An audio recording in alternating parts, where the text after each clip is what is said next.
श्रद्धा किसे कहते हैं? कहा सत को धारण करने वाली जो शक्ति है, जो तत्व है, उसका नाम है श्रद्धा। श्रद्धा माने सत को धारण करने वाली। तो यहां श्रद्धा माने क्या होता है? और भी मजे की बात आपको बताऊं, हमारे यहां वैदिक विज्ञान में जहां यह समझाया गया है कि पांचवी आहुति में अपस तत्व पुरुष रूप में प्रकट हो जाता है, वहां पर पहली आहुति श्रद्धा की है। बताया गया कि देवताओं ने सर्वप्रथम आदित्य रूपी अग्नि में श्रद्धा का हवन किया। श्रद्धा का, श्रद्धा यदि फेत होता, फेत का कोई हवन करता है क्या? नहीं। कहा पहले देवताओं ने आदित्य रूपी अग्नि में श्रद्धा का हवन किया, फिर उससे सोम का आविर्भाव हुआ, फिर अंतरिक्ष रूपी अग्नि में सोम का हवन किया, फिर उससे पर्जन्य माने बादल का आविर्भाव हुआ, और फिर इस पृथ्वी रूपी अग्नि में बादल का हवन किया, वृष्टि हुई, तो उससे अन्न का आविर्भाव हुआ।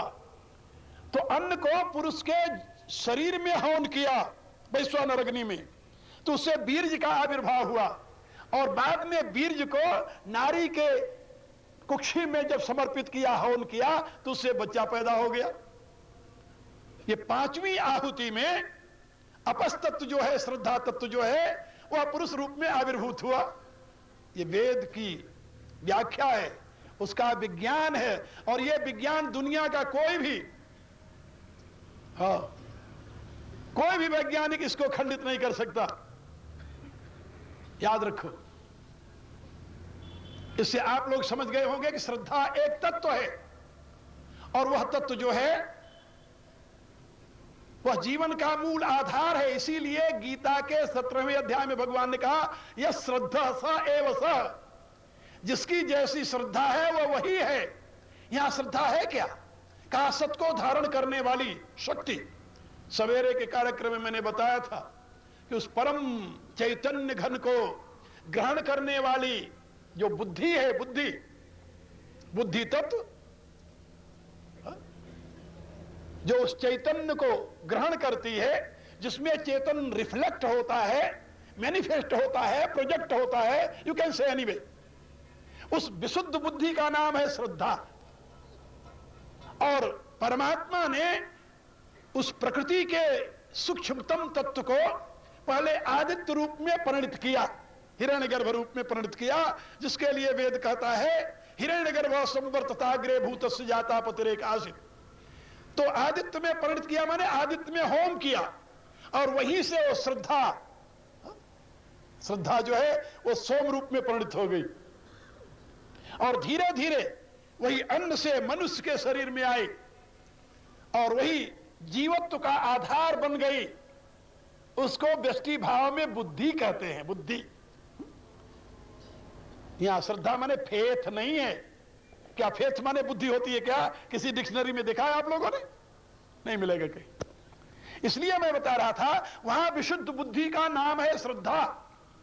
और जहां भगवान ने गीता के 4थे अध्याय में कहा है श्रद्धावान लभते ज्ञानम तत्पर संयतेन्द्रिय, वहां अभिप्राय है विशुद्ध बुद्धि से युक्त व्यक्ति ही यथार्थ ज्ञान को प्राप्त कर पाता है, दूसरा नहीं।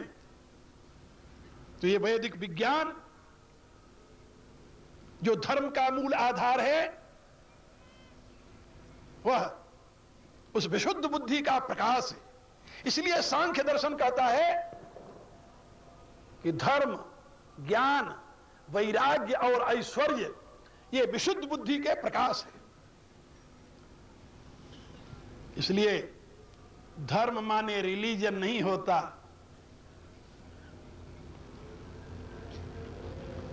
दुर्भाग्य से भारत में यही फैलाया जा रहा है। पश्चिम में मैंने देखा है, जो रिलीजियस है वो बुद्धि का प्रयोग नहीं करता। कोई भी रिलीजियस व्यक्ति फिलोसफर नहीं है, और कोई भी फिलोसफर रिलीजियस नहीं है। यदि फिलोसफर रिलीजियस बन जाए तो वो फिलोसफर नहीं रहता। कोई रिलीजियस यदि फिलोसफर बन जाए तो रिलीजियस नहीं रहता।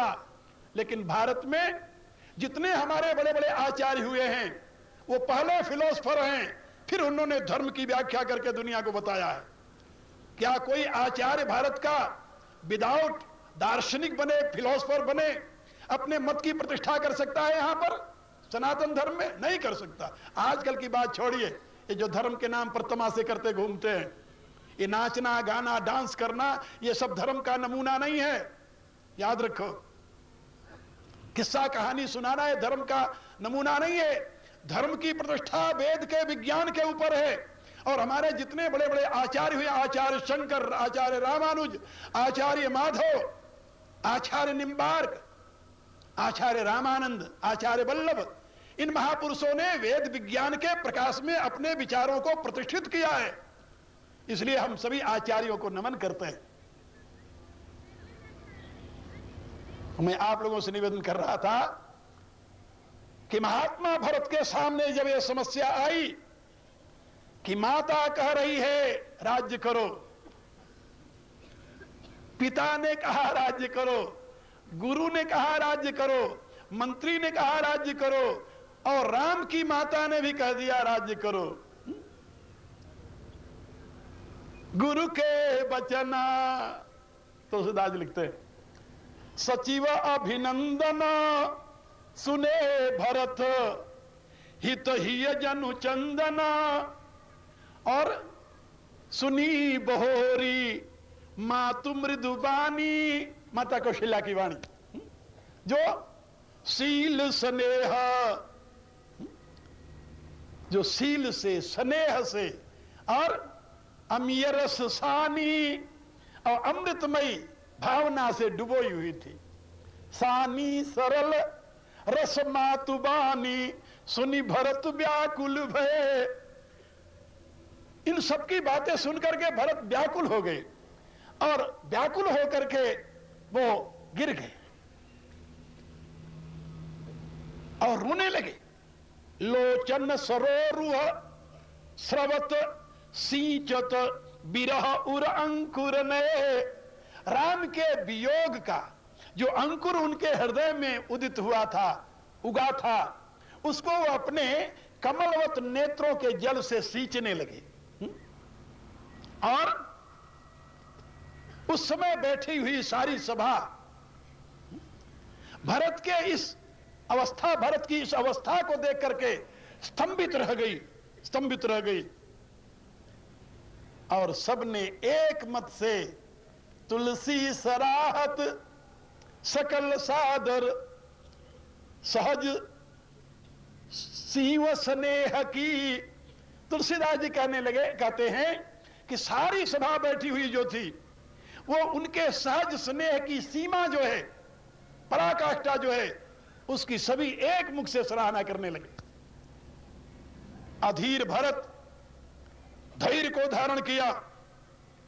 तुलसीदास जी लिखते हैं,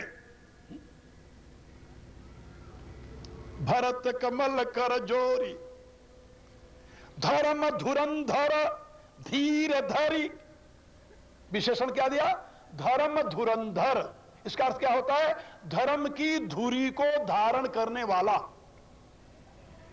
रामायण में एक प्रसंग है जहां पर भगवान राम विभीषण को धर्म की व्याख्या समझाते हैं और कहते हैं, सखा धर्म में असरथ जाके जीतन कहन कतौ रिपुता के। हे मेरे मित्र, जिसके पास ऐसा धर्म रथ होगा उसको दुनिया में जीतने के लिए कोई शत्रु ही नहीं रहेगा। महा अजय संसार रिपु जीत सकई सो वीर, जाके असरथ हो दृढ़ सुनौ सखा मति धीर। और भगवान ने रथ का पूरा रूपक वहां पर भरत यानी विभीषण को समझाया। लेकिन रथ की सारी व्याख्या करते हुए भी एक बात नहीं बताए। क्या नहीं बताए? जानते हो? पूरी व्याख्या पढ़ लीजिए। वहां पर भगवान ने पूरे रथ का सांगोपांग वर्णन किया है। सौरज धीरज तेहि रथ चाका, सत्यशील दृढ़ ध्वजा पताका, बल विवेक दम परहित घोरे, क्षमा कृपा समता रज जोरे, ईश भजन सारथी सुजाना, बिरत चर्म संतोष कृपाना। ये सारी बातें बताई। कहा भाई चक्का बता दिया, सौरज धीरज तहि रथ चाका, पताका बता दिया सत्य और शील ध्वजा पताका है, घोड़े बता दिए उसमें, लेकिन वो चक्के किसके आधार पर रहते हैं? किसके आधार पर रहते हैं भाई? धुरी के। और पूरे प्रसंग में भगवान ने कहीं धुरी का नाम नहीं लिया, नहीं लिया। कहा भगवान भूल गए क्या? रूप का अलंकार है। कहा तो गोस्वामी जी शायद धुरी का वर्णन करने में भूल कर दे होंगे। बोले महाकवि तो कभी भूल कर नहीं सकते, तो भगवान भूल कर सकते? कहा भगवान भी भूल नहीं कर सकते। कहा फिर? कहा धुरी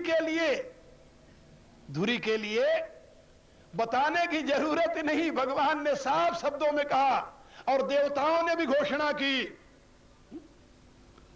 कि धर्म की धुरी को यदि प्रत्यक्ष करना हो, प्रत्यक्ष देखना हो, तो महात्मा भरत के जीवन को देख लीजिए। ये धर्म धुरंधर धीर धरी, ये धर्म की धुरी को धारण करने वाले हैं। जौन हो तो जग जन्म भरत को, सकल धर्म धुरी धरणी धरत को। महात्मा भरत साक्षात धर्म की धुरी के प्रतीक है, और उनका जीवन प्रत्यक्ष प्रमाण है। जिसके ऊपर धर्म टिकता है, जिसके ऊपर सूरता धीरता रूपी चक्के अड़ते हैं, जिसके ऊपर उसका पूरा स्ट्रक्चर खड़ा होता है, जिसके आधार पर वो आगे बढ़ता है, वो धुरी है।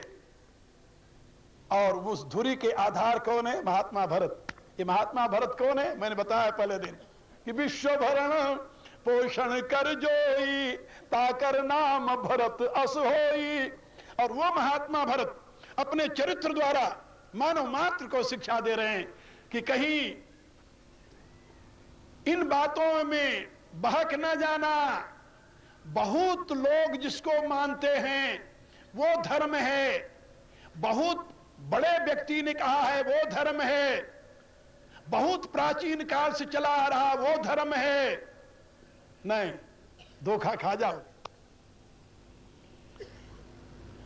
समाज में हमेशा बहुतायत अज्ञानियों की होती है, इसलिए बहुत लोग जिसको मानते हो वो कभी धर्म नहीं हो सकता। याद रखना, ये धर्म तो विवेक का विषय है, ये तो आप लोग जानते हो ना। जिस पक्ष में भगवान कृष्ण थे, जिसके लिए भगवान व्यासदेव ने कहा यतो धर्म ततः कृष्ण, यतः कृष्ण ततो जय। जहां धर्म है वहां कृष्ण है, जहां कृष्ण है वहां विजय है, घोषणा की है भगवान व्यासदेव ने धृतराष्ट्र के सामने। तो जहां धर्म था वहां पर कितनी सेना थी? 7 अक्षौणी। और जहां अधर्म ठाठे मार रहा था वहां कितनी थी? 11 अक्षौणी।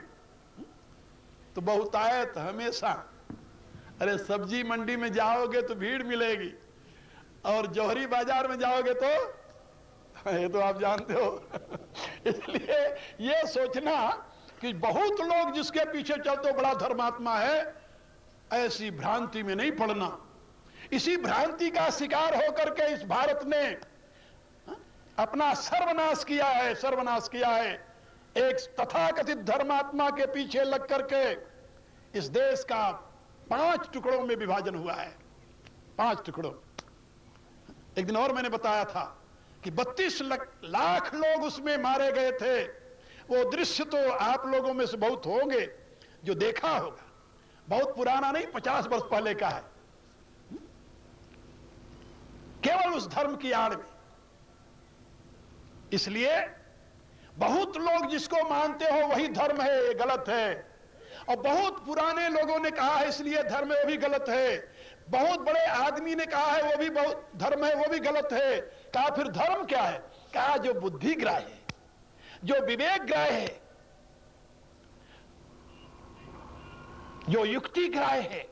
इसीलिए हमारे यहां शास्त्रकारों ने कहा कि धर्म के 4 लक्षण हैं।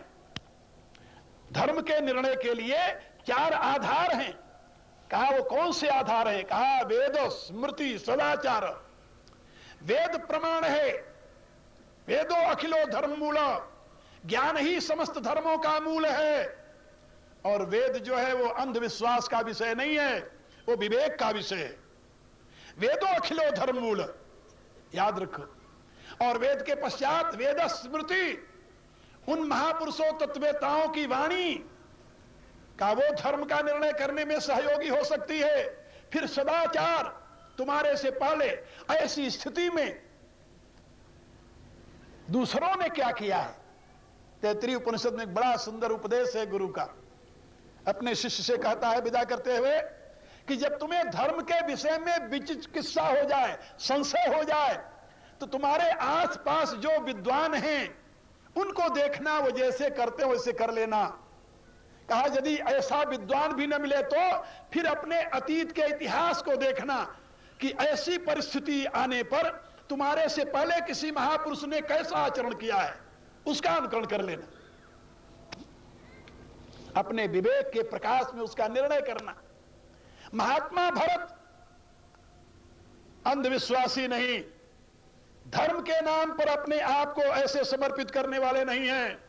इसीलिए मनु ने जहां पर 4 निर्णय के आधार बताए हैं, वहां पर कहा है वेद स्मृति सदाचार, और आखिर में क्या कहा? स्वस्य च प्रियमात्मनः। जो आपकी आत्मा जिसे स्वीकार करती हो। आत्मा स्वीकार करती है कि नहीं? यदि आत्मा स्वीकार नहीं करती तो धर्म नहीं है। वेद कहता है, स्मृति कहती है, सदाचार कहता है, लेकिन तुम्हारी आत्मा उसे स्वीकार नहीं करती, उसे कभी मत स्वीकार करो। वो धर्म नहीं होगा, क्योंकि वो तुमसे पालन ही नहीं होगा।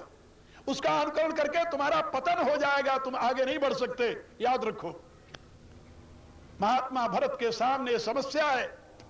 वशिष्ठ जी कह रहे हैं, वेद कह रहा है, मैं कह रहा हूं, पिता ने कहा है, माता ने कहा है, मंत्री कह रहा है, प्रजा कह रहा है, कह रही है तुम राज्य कर लो। महात्मा भरत क्या करें? सुन रहे? महात्मा भरत तुलसीदास जी लिखते हैं, भरत कमल कर जोरी, ये धीर धुरंधर धीर धरी, ये धीर हैं। धर्म धुरंधर धीर धरी, धर्म की धुरी को धारण करने वाले, धैर्य धारण करके बचन अमीय जनु बोरी, देत उचित उत्तर सबई, सबके सामने हाथ जोड़ करके उत्तर देते हैं। एक बात याद रखना, महाभारत की सीख में और गोस्वामी तुलसीदास की सीख में बड़ा अंतर है। क्या अंतर है भाई? अंतर यह है, गोस्वामी जी कहते हैं कि तुम अपने बड़े की आज्ञा जो तुम्हारे लिए उपयोगी नहीं है उसको अस्वीकार कर दो। लेकिन अस्वीकार कैसे करो? कहा विनम्रता के साथ, हाथ जोड़ करके, आवेश के साथ नहीं। ये नहीं कहो कि तुम गलत कह रहे हो, ऐसा मत कहो अपने बड़ों को, क्योंकि वो गलत नहीं कह रहे हैं, वो अपनी मान्यता के अनुसार सही कह रहे हैं, वो अपनी धारणा के अनुसार सही कह रहे हैं। अतीत में वही मान्यता प्रचलित थी, वो अतीत के प्रमाण हैं, अतीत के प्रतीक हैं। इसलिए जो कह रहे हैं वो अपनी समझ से ठीक कह रहे हैं, और तुम्हें अधिकार नहीं है कि अतीत को तुम गलत घोषित करो। अतीत को अनुपयोगी घोषित कर सकते हो, वर्तमान के लिए ये अनुपयोगी है, लेकिन वो गलत नहीं है, क्योंकि अतीत में वो ठीक था। ये बात समझे? इसको कहते हैं विवेक। और महात्मा भरत विवेकी हैं, परम विवेकी। तुलसीदास जी ने लिखा उनको, विवेक के प्रकाश में वो धर्म और धर्म का निर्णय करते हैं। इसलिए अपने गुरुजनों को अपमानित नहीं करते। वो क्या कहते हैं जानते हो? मोहि उपदेश दीन गुरुनी का, मेरे गुरुदेव ने मेरे लिए बहुत अच्छा उपदेश दिया है, बहुत अच्छा उपदेश दिया है। और प्रजा सचिव सम्मत सब ही का, प्रजाओं की अनुमति है, मंत्री की अनुमति है। और हमारे इस राज्य के श्रेष्ठ पुरुषों की अनुमति है। प्रजा सचिव सम्मत सब ही का, और इन सबसे अधिक मातु उचित धरि आयसु दीना, और माता कौशल्या ने, जो मेरी बड़ी माता हैं, मेरे प्रभु की माता हैं, जो विवेक की साकार मूर्ति हैं, उन्होंने भी मुझे यही आज्ञा दी है। और इन सबकी आज्ञा को अवश्य शीश धरि चाहूं कीना, और मैं इनकी आज्ञाओं को अवश्य ही अपने सर पर धारण करके करना चाहता हूं। चाहो कीना, तो करना चाहते हो तो करो। बोले नहीं, ऐसी बात नहीं है, करना चाहता हूं, क्योंकि मैं जानता हूं। क्या जानते हो? गुरु पितु मातु स्वामी हित बानी, सुनि मन बुदित करिए भल जानी। माता पिता गुरु स्वामी, इनकी आज्ञा को हित समझ करके प्रसन्न मन से सिरोधार्य करके आचरण में लाना चाहिए। ने अतीत की मान्यताओं की व्याख्या कर दी। अतीत में ऐसी मान्यता है, और मैं जानता हूं, भरत जी कहते हैं जानता हूं, तुम सब देव मोहि सिख सोई, जो आचरत मोर भल होई। मैं जानता हूं कि आप लोग मुझे वही शिक्षा दे रहे हैं जिसका आचरण करने पर मेरा कल्याण होगा, इसमें कोई संदेह नहीं। ये नहीं कहा कि तुम सब गलत कह रहे हो मेरे को, ये नहीं कहा तुम सब शत्रु हो मेरे, ये नहीं कहा कि तुम सब बुद्धिहीन हो, ये नहीं कहा कि तुम बिल्कुल बुरे, यानी अतीत के बीते हुए समय के चिन्ह हो, ये नहीं कहा। जैसे आजकल के लड़के कह देते हैं, डैडी तुम्हें क्या पता है, तुम्हें क्या पता है, अरे तुम तो पुराने जमाने के अवशेष हो, हम जानते हैं वर्तमान में कैसे होना चाहिए। ऐसा नहीं कहा। बड़ी श्रद्धा के साथ अतीत की मान्यताओं को यदि तुम अपने वर्तमान के अनुकूल नहीं पाते, मेरा सिद्धांत सुन लो ध्यान से, अतीत की मान्यताओं को यदि वर्तमान में तुम अपने विकास के लिए उपयोगी नहीं मानते, तो उन मान्यताओं की निंदा मत करो, फिर उनका आदर करते हुए, उन्हें अस्वीकार करते हुए अपने विकास के लिए एक नए विधि का निर्माण कर लो।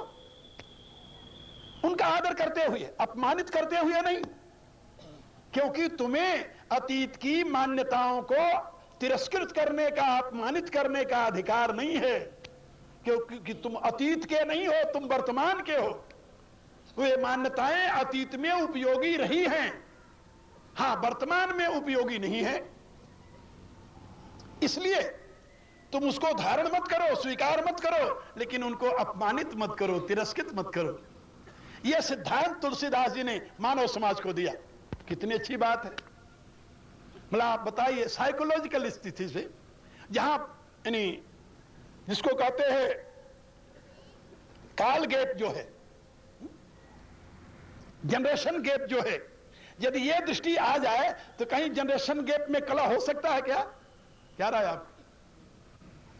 यह दृष्टि यदि आ जाए तो पिता और पुत्र में कला हो सकता है?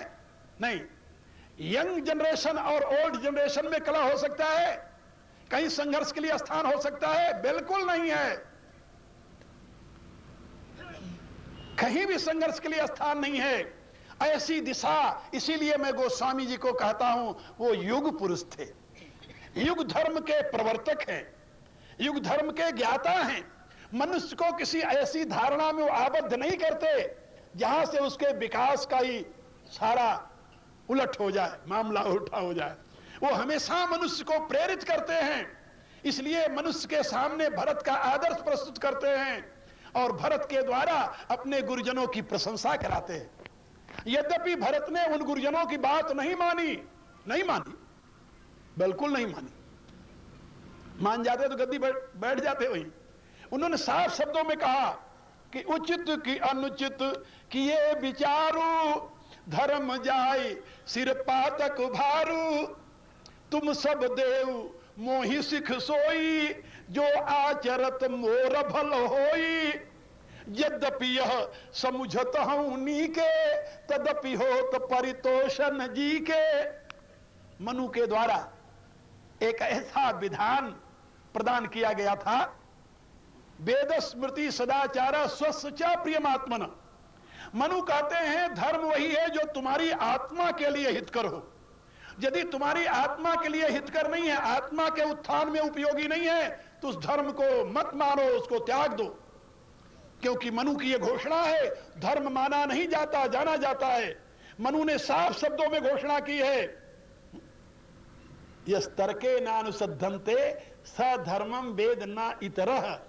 जो बुद्धि के द्वारा अनुसंधान करेगा वही धर्म को जान पाएगा, अज्ञानी धर्म को नहीं जान पाएगा। ये मनु की घोषणा है। का आजकल तो जो रूढ़िवादी है उनका एक नाम पड़ गया मनुवादी, या जो अज्ञान के समुद्र में डूब रहे हैं वो भी मनुवादी का अर्थ रूढ़िवादी लगाते। मनु ने तो कहीं ऐसा नहीं कहा भाई। मनु ने तो बड़े स्पष्ट शब्दों में कहा कि धर्म जो है वो तुम्हारे विवेक के ऊपर प्रतिष्ठित है। तर्क के द्वारा अनुसंधान करो, तुम्हें धर्म का बोध हो जाएगा। जो तुम्हारी आत्मा के उन्नति में हेतु है वो धर्म है, और जो तुम्हारी आत्मा के पतन में हेतु है वो पाप है। मनु ने साफ शब्दों में कहा। और उन्होंने ये भी कहा, सर्वम परवसम दुखम सर्वम आत्मवसम सुखम। जो तुम्हारी आत्मा के अनुकूल है, जब तुम अपने आत्मा के अधीन होते हो तो तुम्हें आनंद मिलेगा, और जब तुम आत्मा से च्युत हो जाते हो, प्रकृति के अधीन हो जाते हो, तो तुम्हें दुख मिलेगा। ये पर क्या है? प्रकृति। जो प्रकृतिस्थ है वह कभी सुखी नहीं होता, और जो आत्मस्थ है वह कभी दुखी नहीं होता। ये मनु का संदेश। लेकिन दुर्भाग्य से मनु के यथार्थ सिद्धांत को लोग पढ़ते नहीं, और दुर्भाग्य से मनु के नाम पर बहुत सी ऐसी अनर्गल बातें मनुष्य स्मृति में लिख दी गई हैं। ये मैं मानता हूं, लिख दी गई हैं, जो समाज के लिए अहितकर हैं, इसमें कोई संदेह नहीं। और मैं कहता हूं कि उन बातों को या तो उसे डिलीट कर दे, और ना डिलीट कर दे तो उनको इकट्ठा करके एक अजायब घर में रख दे। लेकिन याद रखो, जो विवेक सम्मत है उसको स्वीकार करने में आपको जरा भी आनाकानी नहीं करनी चाहिए। महात्मा भरत ने साफ शब्दों में कहा कि मैं जानता हूं आप लोग जो कह रहे हो मेरे कल्याण के लिए अच्छा कह रहे हो, क्योंकि माता पिता गुरु कभी अपने संतान का अहित चाहते हैं? नहीं चाहते। अज्ञानी से अज्ञानी माँ बाप नहीं चाहता कि मेरा बच्चा दुखी हो। इसलिए कहते हैं मैं जानता हूं कि आप लोग मेरे हित की बात कह रहे हो, लेकिन यद्यपि यह समुझत हूं नीके, तदपि होत परितोषण जी के। ये जानते हुए भी मेरी आत्मा को संतोष नहीं हो रहा है। आप सबकी बातें अच्छी हैं, लेकिन मेरी आत्मा को संतुष्ट करने में सार्थक नहीं है, सफल नहीं है, समर्थ नहीं है, इसलिए मेरे लिए धर्म नहीं है। कहा तो फिर का अब तुम विनय मोरी सुनि लेऊ, मुहि अनुहरत सिखावन देऊ। अरे धर्म तो व्यक्ति की आंतरिक अवस्था के अनुसार उसके विकास की व्यवस्था का नाम है। क्या समझे? मानव की आंतरिक अवस्था के अनुसार उसके विकास की व्यवस्था को धर्म कहते हैं। यही है धर्म की व्याख्या। और जब यही धर्म की व्याख्या है तो पहले मेरी अवस्था को तो समझो। भरत जी प्रार्थना करते हैं, अब तुम विनय, अब सब विनय मोरि सुनि लेऊ, मुहि अनुहरत सिखावन देऊ।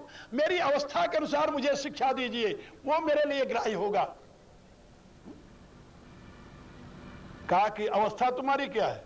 तुम मनुष्य हो, राजकुमार हो, बुद्धिमान हो, बलवान हो, राजा ने तुम्हें राजगद्दी दी है, गद्दी पर बैठ जाओ। उन्होंने कहा कि नहीं, मेरी अवस्था को समझिए। उत्तर देऊं क्षमब अपराधु।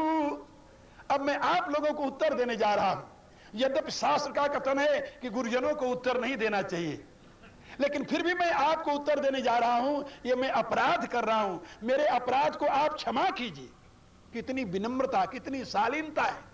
किसी की बात को यदि आपको अस्वीकार करना है तो ये कहकर के मत कीजिए कि तुम गलत हो। नहीं, ये राम की भी नीति नहीं है।